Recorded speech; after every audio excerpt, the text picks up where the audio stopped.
Muito bem, estamos de volta para mais uma aula. Galerinha, essa é a nossa aula 2.1 e ó, sempre lembrando para vocês, na aula 1.1 falamos de ovinocultura, agora é caprino. Professor, vai ser uma coisa um pouco semelhante, mas tem as diferenças nos detalhes. Então, a sequência dessa aula de caprino vai seguir a mesma sequência da aula de ovino. Só que nós vamos salientar as diferenças, não é isso, Laísa? É isso mesmo. Então, você já tem toda aquela base, Sim. né? Desde as aulas híbridas, né? A aula anterior, e agora a gente vai dar esse prosseguimento também, vendo essas diferenças de manejo, de criação. Cada aula vai ter um aprofundamento, uma imersão dentro do assunto, tá bom? É isso aí. Então, Na vamos tela. agora, né, para a telinha. Na telinha, meu diretor. Aula 2.1. Estamos sintonizados aqui, professor. Então, qual é o assunto? O objeto do conhecimento é, nós temos que entender o que é caprinocultura, tá bom? Depois, vamos ver as raças, como nós vimos na ovino. Quais são as raças, né? Quais são as raças no Brasil e as raças aqui, adaptadas ao nosso ambiente. O sistema de produção, será que é o mesmo? Porque se for o mesmo, aí a gente pode criar os dois ao mesmo tempo. Ovino e caprino. Mas, professor, se existe uma diferença de nome, deve ter alguma coisa aí. Alimentação, nutrição e também o mercado. Como é que será que está esse mercado? O mercado, a necessidade e o que a gente pode atender desse mercado, não é isso? É isso aí. Então, caprinocultura. Vamos aqui para as imagens. Manejo e criações. Pode passar, Laís. Olha aí, nós temos que primeiro entender qual é a diferença, né? Nós vimos isso, pessoal, lá no ovino, mas tem algumas especificações na tela.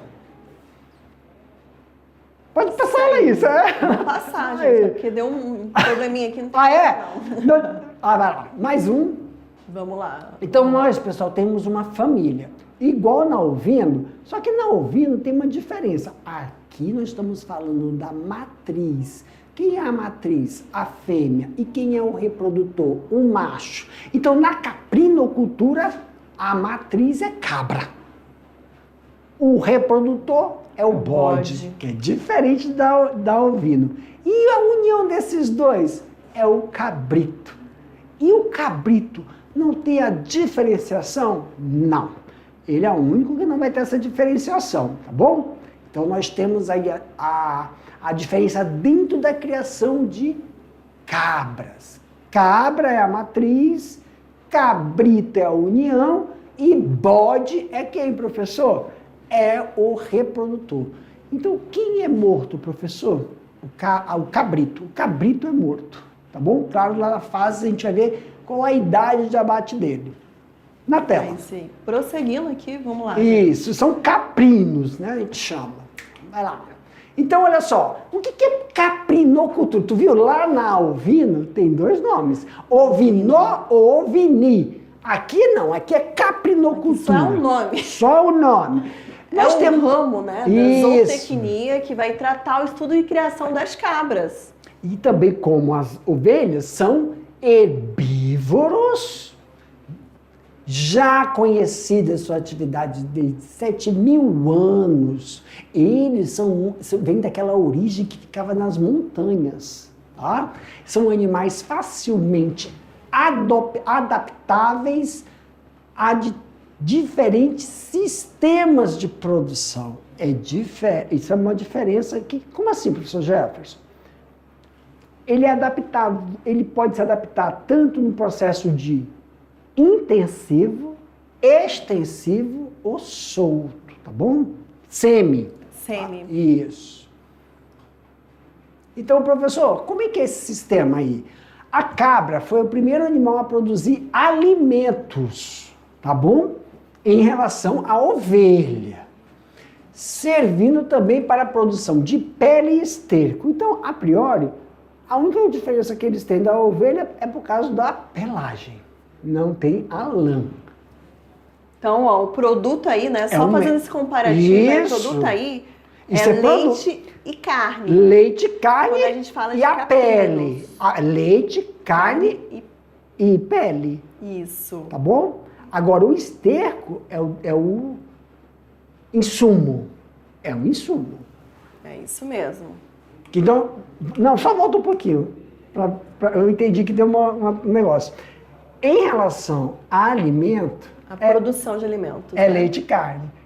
Em relação a um produto que não faz parte da nutrição, é só a pele, que é industrial, que é o couro, bolsa, sapato, vai para esse lado. Agora o esterco, ele só tem esse insumo, um insumo. Tá? Que já é diferente fazendo um comparativo do bovino. Isso aí, professor. Raça, agora sim, vamos para raças de caprinos. Nós temos as raças produtoras de leite. Agora, olha a diferença. Qual é a diferença? Pode apertar. Calma, tem um texto? Não, isso. Tem. Qual é a diferença? Sim, vamos lá. Vamos aqui na tela, que eu acho que fica melhor pros alunos. Gente, qual é a diferença? Ó, você viu que a ovelha, ela tem o leite, mas ela não tem essa capacidade de desenvolvimento de ubre, como nós vemos na Sansen e também na Toggeborg.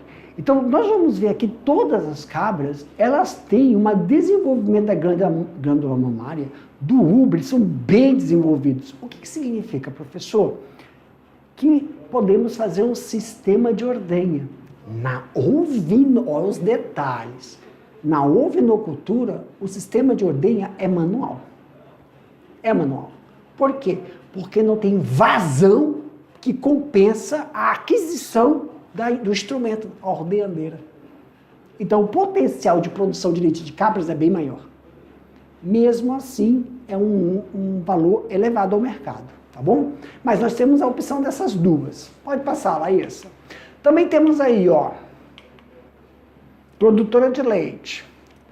A murciana, pode clicar. Nós temos a alpina americana e nós temos a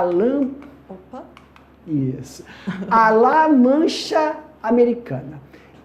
Nós estamos falando para vocês de determinadas raças encontradas aqui no Brasil, tá bom? Claro que para cada uma delas tem uma características. E nós vamos ver quais são essas características em relação à capacidade de produção de leite aqui no nosso estado. A alpina americana, ela tem esse potencial de desenvolvimento de ubre, tanto como as outras, mas menos da americana e a murciana, tá bom? Na tela. Isso aí. A docilidade. Pode colocar na tela grande, assim mesmo. Pode passar, Laísa. A docilidade em relação a isso. Para mim, meu diretor, rapidamente, temos que lembrar que Pode trazer para mim, diretor? Temos que lembrar que não adianta a fêmea, a matriz, ter a capacidade de leite, de produzir leite, mas não ter a mansidão. Tá? Exemplo. Vou fazer uma comparação com o bovino. Falou em leite, vem quem na nossa cabeça? A vaca, né? Não tem pra onde. Não, a raça. Falou em leite, dentro do bovino, vem a holandesa, a preta com branco, a holandesa. Mas quem diz que a Nelore não dá? Quem diz que a... vamos lá, Jefferson. A Mochodó. Tem que lembrar o nome da outra agora. A marrom. Daqui até o final da aula você lembra. Vamos lá, meu diretor! Dá um Google aí, meu diretor. O gato, falando comigo, meu amigo. Vê aí, meu Deus, uma raça vermelha, marrom, bovina. Meu pai me ajuda, Senhor. Hã? Não! Aqui no estado, uma raça vermelha. Até o final da aula você lembra. Isso! Eu já sei o que eu vou fazer. Tá bom. O que o senhor quer falar, professor? Porque de todas as raças bovinas, quem está no topo da produção de leite, mas é porque ela desenvolve? Também, mas é por causa da mansidão. Então você tem essa capacidade de mansidão. Em relação aos caprinos, Sinepol! É o Sinepol! Dá um Google aí, meu estudante, para quem não conhece o Sinepol. Vocês não já viram o Sinepol aqui. Então nós temos o Sinepol e também temos a holandesa. Mas a holandesa está no pouco. Mas por que ela está no topo? Por que você trabalha com a holandesa? Porque ela tem a mansidão, é inata dela. E aí nós temos que levar em consideração. Volta o slide aí rapidinho, Laísa. Quando a gente está falando das raças de fêmeas, então, entre elas, apesar de elas terem um desenvolvimento de ubre, tem a questão do Sinepol, tá bom? Ou tem a questão da mansidão. Ah, Simval, deixa eu ler o nome da raça. Deixa eu só sair aqui do meio. Aí, a savana, né? Claro que isso é um reprodutor, mas a gente vai ver as características. O boier, passou o boier, volta. Vamos voltar. Ó, ele é bem característico para produção de carne, tá? São que a gente encontra aqui no Brasil. Nós vamos chegar ainda nas raças aqui da região norte. Meu diretor, aumenta a tela. Não dá para ler direito. Então, tem a savana, que também ela tem uma consistência para a raça tanto de carne, só que tem que tomar cuidadinho aqui, em relação à resistência à insolação. Tá? Então, para ela, precisa ter uma estrutura para criar. Não pode ser criada no sol, pasto igual um gado.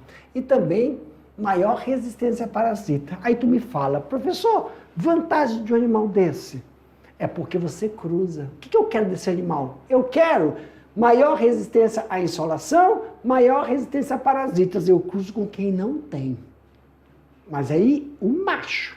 Aí eu cruzo com uma outra raça que não tem. Aí a seleção que apresentam menor suscetibilidade a essas doenças. Suscetibilidades a variações solares.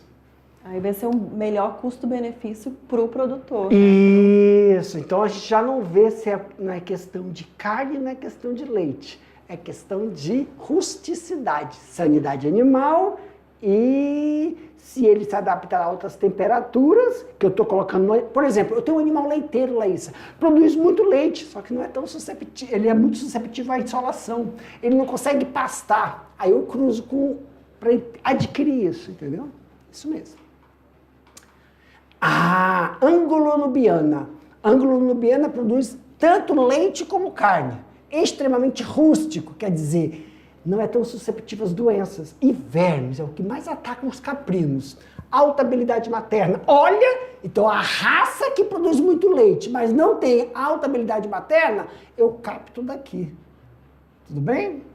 É óbvio que é aí que eu estou falando. Se eu quero alta habilidade materna, eu vou cruzar, eu vou pegar o macho ou a fêmea? A fêmea. Eu pego a fêmea anglo-nubiana com um macho que tem fêmeas que não têm capacidade materna. Aí eu vou ter, né? Vou selecionar indivíduos com as nós estamos duas, falando, né? nós estamos falando de quê, então? De ofertar um produto para o mercado. Vender animais que eu vou falar assim, ó, esse vai ter habilidade materna para você melhorar seu plantel. Esse vai ter, eu não tenho dinheiro, investimento, para montar aprisco. Então, o meia criação tem que ficar onde? No sol. Então, eu cruzo com alguém que tem resistência à intensidade ao sol. Tá entendendo como é que é feito o negócio? Então, eu produzo animais para ofertar ao criador. Não. Aí a questão não é... Olha, isso é a diferença do que, Laísa? Isso é a diferença de ovino. Ovino é muita carne, o produto é isso. Não, aqui é o quê? Comportamento. Comportamento.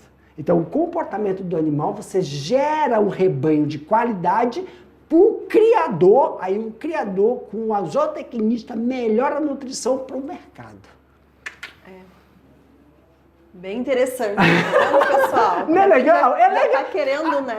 A gente vê essas questões, Laísa, de comportamento, rusticidade, habilidade materna ou não, são questões genéticas que você tem. E tem gente que fala assim, caramba, ele está criando, mas está criando errado. Não, porque a estrutura para criar reprodutores, para ofertar rebanho com a qualidade é diferente. Então ele vai ter que ter um anglo-nubiano. Quem? Macho ou fêmea? Depende. Rusticidade pode ser quem? Os dois. Eu posso ter os dois para cruzar com uma raça que não tem o quê? Rusticidade. Agora, eu quero para habilidade materna. Eu vou ter mais quem? Macho ou fêmea? Fêmea. Para cruzar com um macho que não tem essa habilidade, para gerar a fêmea com a habilidade. Produz leite. Desculpa. A pessoa se empolgou aqui, pessoal. Produz leite, voltou. Produz leite e pele de boa qualidade. Então, quando produz leite e pele de boa qualidade, é macho ou fêmea? É independente. Acredita? Leite e carne é independente se você pega macho ou fêmea. Quando a gente fala de ubre, é fêmea. Quando a gente fala de comportamento, é fêmea. Produtividade é independente. Isso aí, pessoal. Então, vocês estão conseguindo ver agora essa diferença. 1, 2, 3 citações com um processo de imersão, de tomadas de decisão importante na hora de selecionar quem? O seu plantel, a raça que você vai... Isso aí já é um bom passo para o criador. Sim. Né? O criador já vai... Sim. Prosseguindo aqui. Vamos lá. Calma aí. Vamos lá. Peraí, pessoal. Pronto. No Brasil, no né, Brasil. Foram desenvolvidas algumas raças crioulas. O que são as raças crioulas? Advida da mistura dessas raças que nós vimos agora. Entendeu? Pegou essas raças, misturou elas e temos a Moxodó e temos a Marota. Moxodó, específica carne. Agora, só uma coisa. Vamos lá. Deixa eu explicar. Ei, professor, quer dizer que aquelas raças que tu estava apresentando pra gente, cruzando uma com outra, tornou essa. É uma raça. Se é uma raça, eu não volto atrás. Vamos lá, Laísa. O que eu estou querendo dizer? Eu tenho um pastor alemão. Cruzo o pastor alemão com um Rottweiler. Aí é a mistura, primeira linhagem, F1. Da F1, eu consigo resgatar o Rottweiler? Consigo. Eu quero pegar da F1, eu consigo resgatar o pastor alemão? Consigo resgatar, trazer a raça de volta. A raça é a raça pura. Não é o vira-lata, eu quero o puro. Eu consigo. Entendeu? Aqui não, ela já está, é uma raça que já está estabilizada. Ela é a origem ela foi originada na mistura de outras raças. Eu consigo resgatar as outras raças dela? Não, ela já fixou. Isso é um processo de cruzamento empírico. Isso nem é laboratório, não. Você vai cruzando e vai pegando o fenótipo que está sendo mais expresso naquela descendência até que ela se fixe e a originalidade da pureza suma de quem a fez. Então, aqui e a marota. Então, tanto a marota como a morata têm características para carne e pele. Isso aí. Prosseguindo aqui, né? Aí nós Brasil temos a também, canidé, né? Todas são consideradas raças crioulas. É a canidé e a repartida. Tem que puxar ali o nome, mas é repartida. Também essa repartida ela é bem diferente daquela outra, da ovino. Viu como ela é um pouquinho, né? Mas ela é altamente resistente a uma estiagem. Então, é uma característica da raça que quando você está em um período de estiagem muito grande, ela não perde a produtividade. Tá bom? E a canidé, além da carne e da pele, ela tem uma alta capacidade de produtividade. A gente vê muito na região Nordeste. Nordeste, né? Isso. Não, todas essas... Muito no Nordeste. Rondônia não tem originalidade em caprino. É tudo de fora. Eles se adaptam muito bem aqui. Muito. Tá? É que, incrível, o estado de Rondônia é um estado com estrutura geográfica estratificada. Porque o clima de Porto Velho é totalmente diferente do clima de Cacoal, totalmente diferente. A terra, o solo, de Paraná, de São Francisco, São Miguel.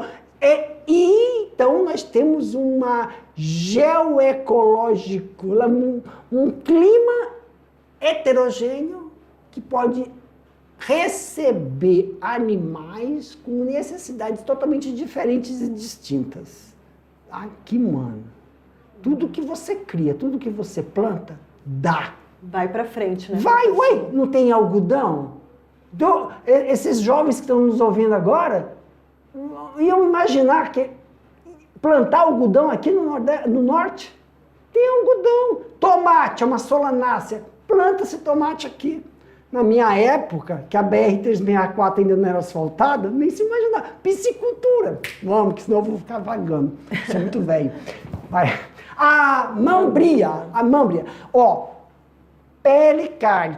Eu quero falar uma coisa. Quando eu falo pele, eu estou falando o couro. Eu estou falando para fazer bolsas, sapatos, cintos, tá bom?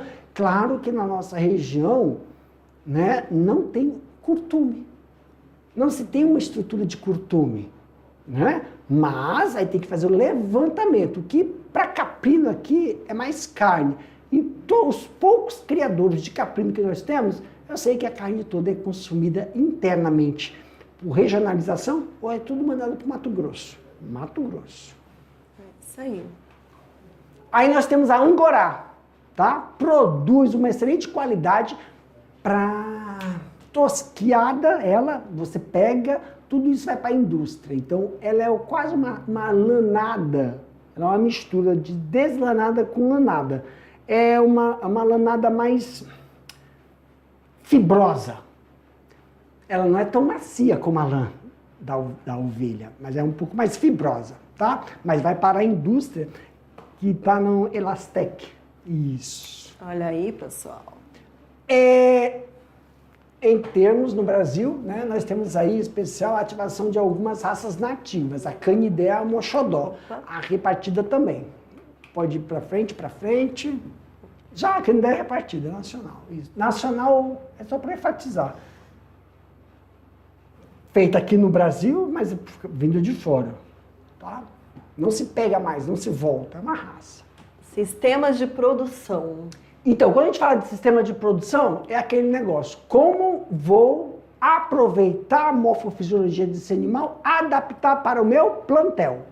Vai lá. É o que o professor já vem falando, né? Vamos pensar agora levando em consideração o estado de Rondônia. Isso. Como é que eu quero? Isso. Como é que é a minha região? Será que a minha região suporta? Isso. Tem toda essa questão. Então, deve ser levado em conta a disponibilidade de animais de raça desejada. Sim. Nas proximidades e do sistema de produção a ser escolhido. Então, o criador ele vai ter que pensar para quem que se adapta. ele quer. É, isso mesmo. Isso. E qual raça ele vai querer adquirir, digamos Perfeito. assim, né? Por isso, garante um investimento mais bem aproveitado e retorno financeiro positivo, né? Que é o custo-benefício, pessoal. Isso. Isso mesmo.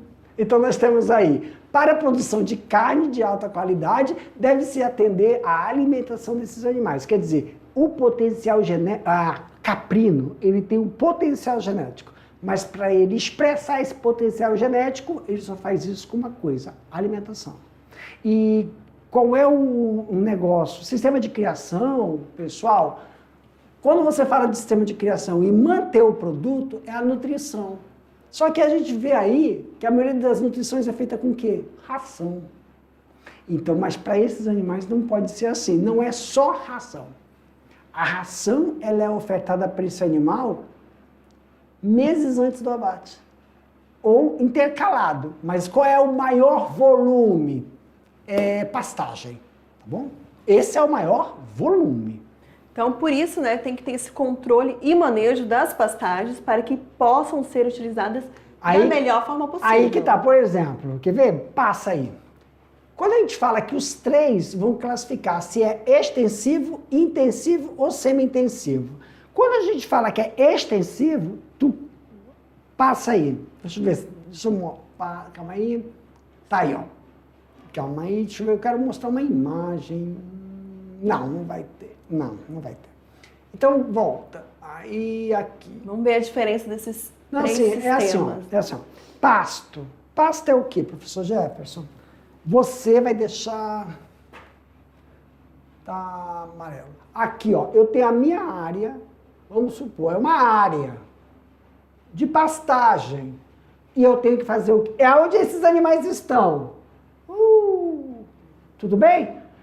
Pasto, eu divido ele em piquetes. Aqui, Laísa, eu tenho... aqui eu tenho um corredor. Como assim um corredor, professor? Corredor e aqui as portinhas. Então ele vai entrar aqui. Aqui é um piquete, aqui é outro piquete, aqui é outro piquete, aí aqui é outro piquete. Na verdade, não tem essas portinhas aqui não. A portinha é aqui, ó. Ele entra aqui, pasta, fica uma semana pastando aqui, depois abro, ele fica outra semana pastando aqui, abro. É um rotativo, é um piquete. Isso, ou você faz assim, ou você deixa, para dar descansar. Ele fica uma semana pastando aqui, vem para cá, para esse descansar e as gramíneas irem. Justamente o solo, né? Sim. Produzir mais. Tem pessoas, tem produtores, eu fiz assim, né? Tem produtores que tem mais área maior, então isso tudo é um piquete. Aí ele tem outro piquete e vai rotacionando. Então, ou então você não faz piquete, você deixa a área toda aberta, mas o animal, ele vai atrás, vai pastando, você tem que deixar coxos para ele tomar água, ou então tem uma lagoa, ou você faz uma escavação para colocar lá água para ele. Isso é extensivo. Você não tem controle de quanto ele come, tem que estar à vontade. Tá bom? Que é bem à vontade, né, professor? Sim, você... Por isso que a gente fala aqui que tem essa menor exigência nutricional. Mas é porque aí, quando fala que tem menor exigência nutricional, mas eu sei que daqui, vamos supor, depois de 3 meses ele tem que ir pro abate. Eita lasqueira, e agora? Se vai 3 meses pro abate, exigência nutricional, como é que ele vai ganhar peso até lá? É porque a raça é de qualidade. Com menos água, com menos ração, ele adquire o peso ideal para o abate. Então, você investiu na qualidade genética deles. Tem isso. Olha a importância, tá? Toda essa questão da raça. Isso. Desvantagem do extensivo, baixa produtividade. Mas a qualidade genética é maior. O que é baixa produtividade? O tempo que ele fica nessa pastagem. Tá bom? Ocupa grande extensão, é uma desvantagem. Por quê? Você tem que ter uma extensão muito grande, por isso que... Claro, eu não posso falar isso aqui, não é um curso, mas, por exemplo, 1 hectare é 10 mil metros quadrados. E eu tenho 200 rebanhos. Qual é a área, qual é o metro quadrado por cabeça para que em 3 meses ele atinja em um pasto de baixa qualidade o peso da alpabate? Tem um cálculo que a gente faz para isso. Mas eu tenho que ter uma boa raça, porque eu tenho que ter área grande de extensão para ele pastar. Tá bom? Possui risco de predação. Mas isso aí tem que tomar muito cuidado, porque tem que ser o quê? Tem que ser regiões cercadas. Porque tem que ver se são regiões onde tem onça. É isso, predadores. Tá bom? Essa é a desvantagem. Não é uma desvantagem tão desvantagem que eu não vejo da nossa região. Nós temos um sistema de produção extensivo com divisões. Que foi o que o professor explicou. Que eu expliquei no amarelinho, então já pode pular essa lâmina. Tem esse que é abertão ou por piquetes. É extensão, tá bom? E aí nós temos o extensivo por piquetes, já expliquei também. Que ou você faz piquetes grandes ou piquetes pequenos ou deixa aberto. Eu fiz tudo num slide só, que só está... Maior controle de produção das pastagens, Sim, maior controle de porque vai dar rotacional, mas evita é o mesmo. que os animais como os brotos e destruam a pastagem, por isso a importância, né, dos piquetes. Dos piquetes. Mas aí tem que dar um investimento. E também, né, menor contaminação de vermes. É interessante essa questão parasitária, sim, né? Porque quando a gente fala que é extensivo, ou se é por piquete, glebas, ou você coloca uma área grande, a quantidade de vermes que eles colocam, e se for contaminação em época de chuva, eles têm a retroinfestação. Só que tem um método muito fácil, né? Quando os filhotinhos eles movimentam muito. Quando eles estão muito paradinhos, Laísa, é só tu ir lá e fazer assim, ó, no olhinho deles. Dá uma puxadinha, pessoal. Você vê o verme. Acredita? Igual a gente quando o médico tá pálido. dá uma olhada aqui. Ai, tá pálido. Tá olhando para ver se tem anemia, né? A gente dá uma puxadinha no olho. Verdade. Eles não, a gente enxerga o verme movimentando, para tu ver como é que é a infestação. O intensivo já quer o quê? Um aporte financeiro. O intensivo já tem aquele aporte financeiro. Você tem que ter uma instalação. E quando a gente fala de instalação, tem o quê? Mais mão de obra. Nós temos pouca mão de obra aí. Como assim? Pessoal, quando a gente fala de intensivo, a mão de obra aumenta. Por quê? Tá vendo isso aqui, Laísa? O chão? Deixa eu dar uma passadinha ó, aqui o chão é maravilha. Então tem uma cama. Ou você faz piso batido, ou você faz cimento, mas não liso, cimento reboco. Claro que o piso batido é o melhor, mas você tem, independente se é um ou outro, você tem que colocar maravilhas, uma cama, tá bom? Para melhor facilitar. Só que aí você tem que ter o quê?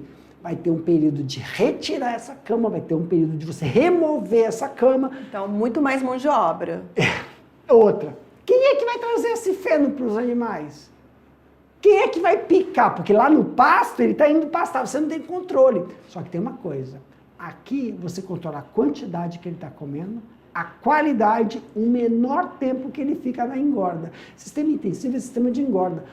Quando ele é novinho, ele está lá no pasto, aí você vai falar assim, a partir daqui, dessa idade, ele vai para a engorda, fica 15 dias, 20 dias ou 30 dias para engordar, dependendo da raça.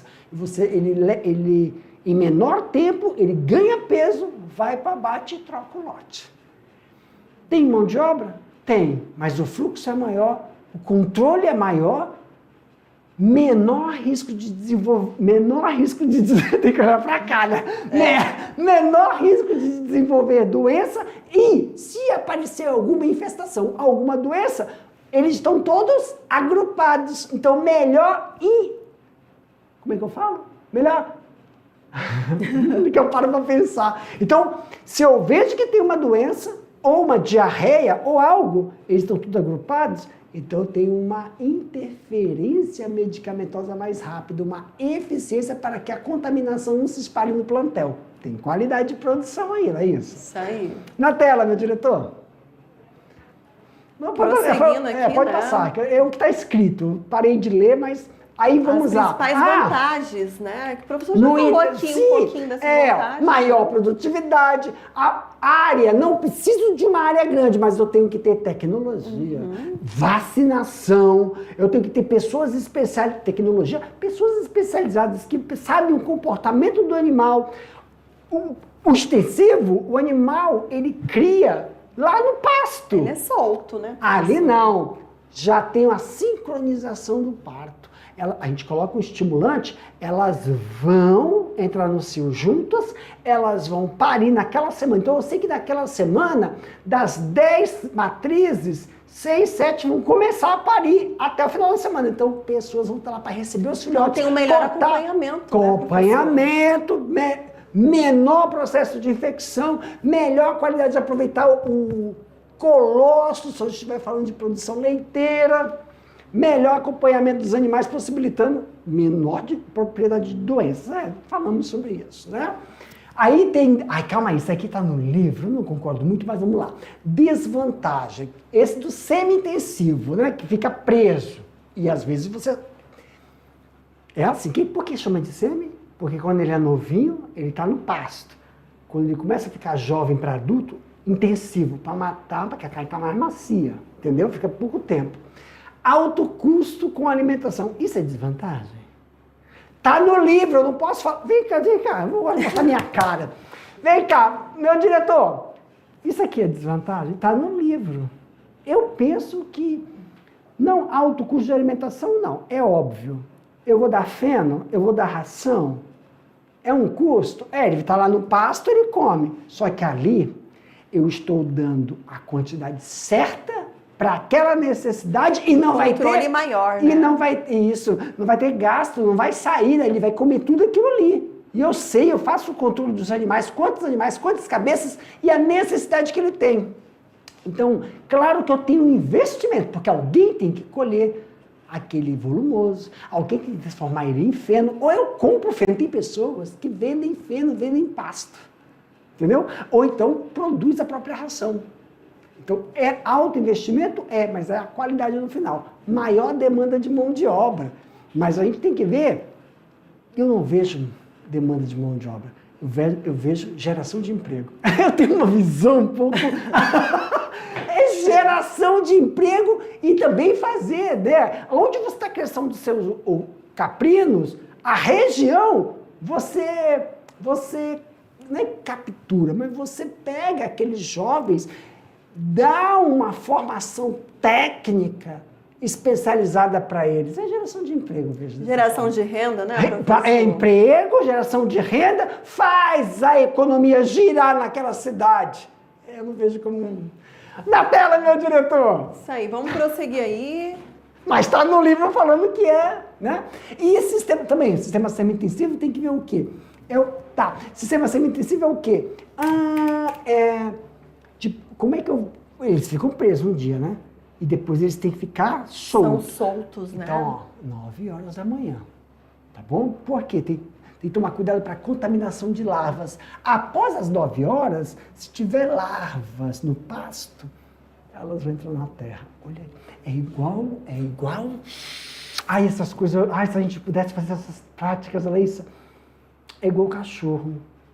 Sabe quando é que o cachorro se contamina com carrapato? Quando tu vai passear com ele na rua, porque os carrapatos estão nas folhas do mato.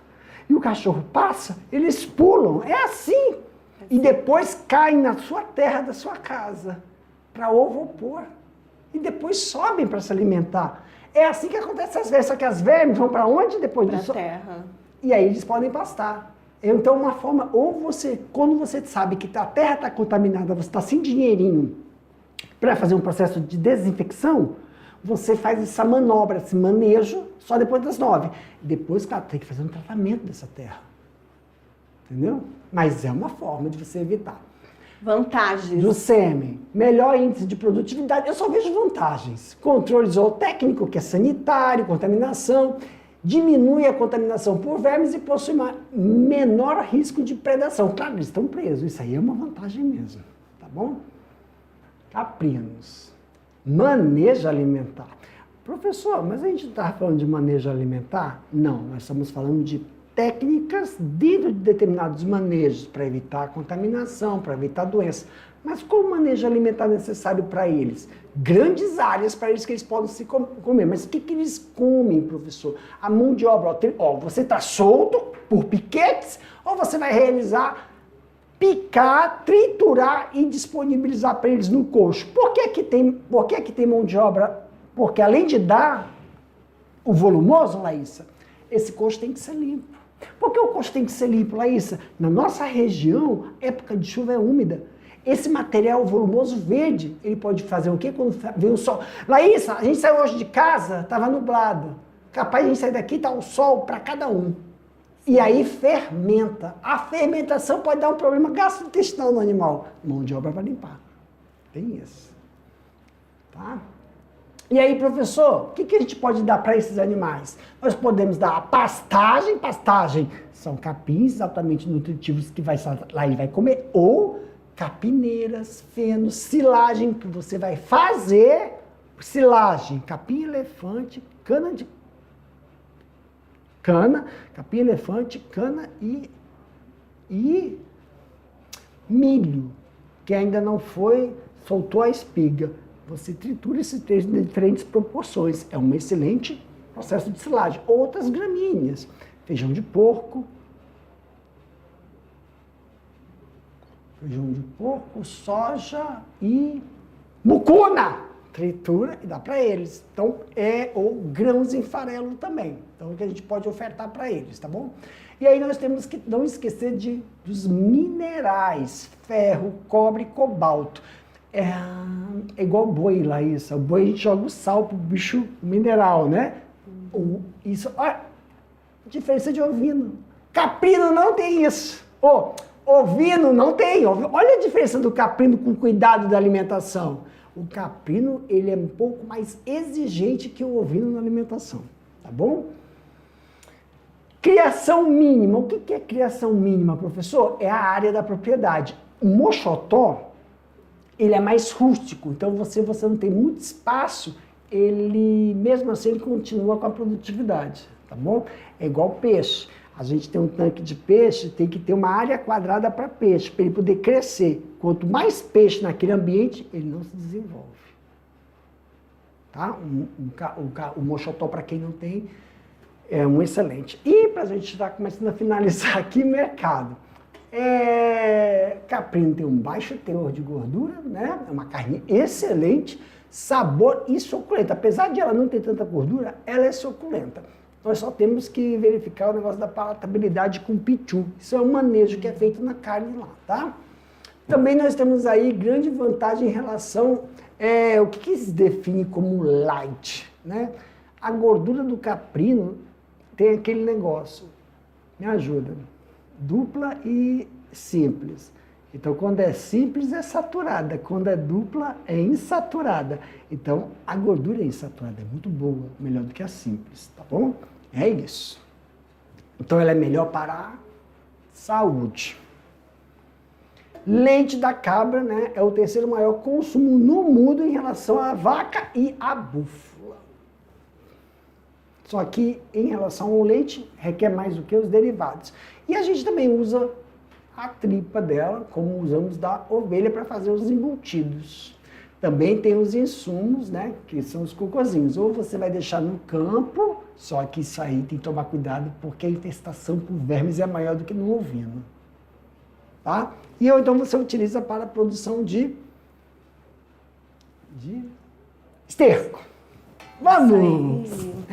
Pessoal, finalizamos aqui. Caprinocultura, professor, tem a sua semelhança, mas as diferenças dos ovinos são gritantes. Então, no início da aula, nós falamos para vocês, professor, será que pode criar junto? Já vimos que a resposta é não, por causa de algumas questões de sanidade animal. Laísa, até daqui a pouco, galerinha, a gente volta com a aula 2.2 para fazer a nossa revisão, porque tem atividade.